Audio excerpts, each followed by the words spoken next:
भारत के group captain Shubhanshu Shukla और 3 अन्य अंतरिक्ष यात्रियों को लेकर एक्सियोम 4 मिशन ने जैसे ही केनेडी अंतरिक्ष केंद्र के कॉम्प्लेक्स 39A से उड़ान भरी, 140 करोड़ भारतीयों का सीना गर्व से चौड़ा हो गया।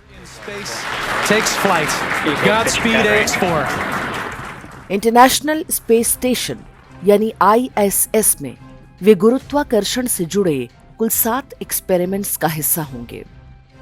इससे पहले वर्ष 1984 में राकेश शर्मा अंतरिक्ष में जाने वाले पहले भारतीय बने थे।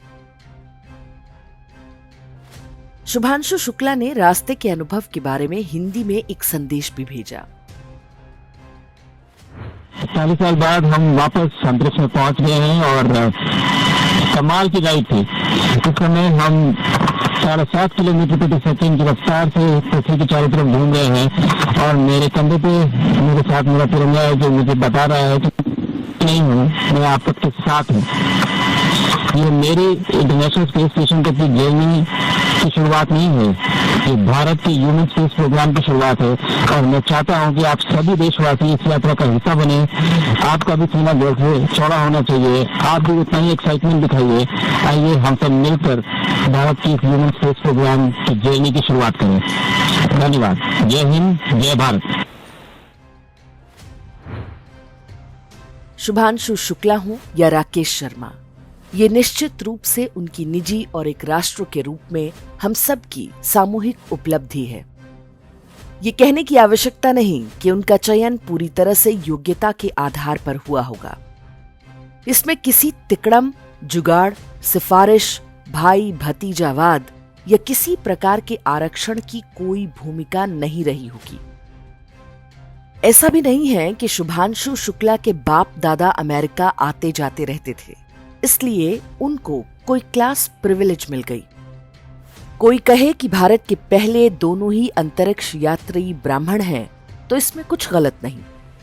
ये एक संयोग मात्र है। आने वाले समय में ऐसी उपलब्धि कोई भी अन्य भारतीय पा सकता है, चाहे वो किसी भी जाति या क्षेत्र का हो या कोई भी भाषा बोलता हो। शुभांशु शुक्ला की उपलब्धि का एक अन्य पहलू भी है। उनकी उड़ान जिस दिन आरंभ हुई उससे ठीक एक दिन पहले ही उनके घर लखनऊ से कुछ 100 किलोमीटर दूर इटावा में हुई एक दुखद घटना के आधार पर पूरे ब्राह्मण समुदाय के नरसंहार का आह्वान किया जा रहा था। ये सब एक ऐसे राजनीतिक दल और उसके समर्थकों द्वारा हो रहा था जिसका नेता संसद में खड़े होकर कह चुका है कि वो हिंदू समाज को बांट कर दिखाएगा। वही नेता जिसका पिता अयोध्या में निहत्थे राम भक्तों पर गोली चलवाने को अपनी सबसे बड़ी राजनीतिक उपलब्धि मानता था।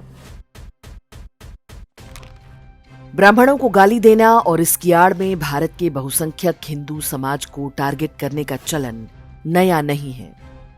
स्वतंत्रता से पहले अंग्रेजों ने हिंदू धर्म के सफाई के लिए एक रणनीति के तहत ये अभियान आरंभ किया था। हिंदू तो नष्ट नहीं हुए, अंग्रेजों को ही बोरिया बिस्तर समेट कर जाना पड़ा। लेकिन उनकी छोड़ी ईसाई मिशनरियां और भारतीय जैसे दिखने वाले काले अंग्रेज आज भी वो काम बिना थके, बिना रुके कर रहे हैं।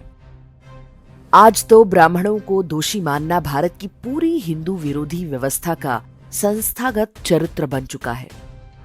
विधायिका, न्यायपालिका, कार्यपालिका से लेकर मीडिया और फिल्मों तक में ब्राह्मण बैशिंग सामान्य है। स्वतंत्रता के बाद से 3 पीढ़ियों तक यही पढ़ाया जाता रहा कि ब्राह्मण तो विदेशी है और यूरेशिया से आया है। फिलीपींस में आज 90% ईसाई आबादी है। वहां मूल निवासी धर्म को 2% पर समेट दिया गया। यही काम इस्लाम ने मलेशिया में किया। वहां भी वहां के मूल निवासी धर्म को लगभग पूरी तरह साफ किया जा चुका है। भारत में ब्राह्मण इसलिए गाली खा रहा है कि अभी तक भारत न फिलीपींस बन पाया न मलेशिया। भारत के अन्य समुदायों और जातियों को ब्राह्मणों को अपना शत्रु मानना और हम हिंदू नहीं हैं का नारा लगाना सिखाया जा रहा है, ताकि फिलीपींस और मलेशिया की तरह सबको कन्वर्ट करने का धंधा आराम से चलता रहे।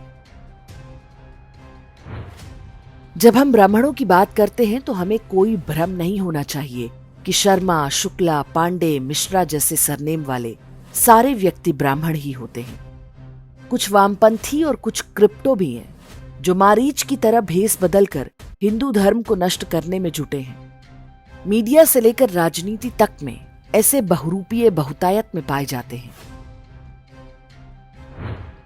ऐसी शत्रुतापूर्ण परिस्थितियों में भी यदि ब्राह्मण बचे हुए हैं और अपने राष्ट्र और धर्म के लिए लड़ रहे हैं और व्यक्तिगत उपलब्धियां पा रहे हैं, तो इसका श्रेय ब्राह्मणों को नहीं बल्कि हर उस हिंदू को जाता है जो इस षड्यंत्र के झांसे में अब तक नहीं फंसा है। वास्तव में हर वो हिंदू ब्राह्मण है जो अपनी पूरी शक्ति और बिना किसी स्वार्थ के धर्म की सेवा कर रहा है। हर वो हिंदू क्षत्रिय है जो राष्ट्र की रक्षा के लिए खड़ा है। हर वो हिंदू वैश्य है जो इस देश को धन और वैभव से समृद्ध बना रहा है। हर वो हिंदू शूद्र है जो शानदार पुल, सड़कें और भवन बना रहा है, जिसके कौशल से सेवा के क्षेत्र में भारत की पहचान है। शुभांशु शुक्ला की जाति और भाषा महत्वपूर्ण नहीं है। महत्वपूर्ण केवल यह है कि हर जाति और समुदाय की नई पीढ़ी उनसे प्रेरणा पाए और एक दिन उनसे भी ऊंचा स्थान पाकर दिखाए। एक ब्राह्मण के रूप में ये उनकी सबसे बड़ी उपलब्धि होगी, अंतरिक्ष यात्रा से भी बड़ी उपलब्धि।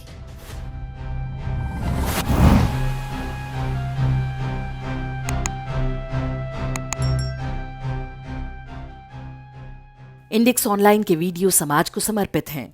आप इनको डाउनलोड करके जैसे चाहे वैसे प्रयोग कर सकते हैं। चाहे तो आप हमारे टेलीग्राम चैनल से जुड़ सकते हैं।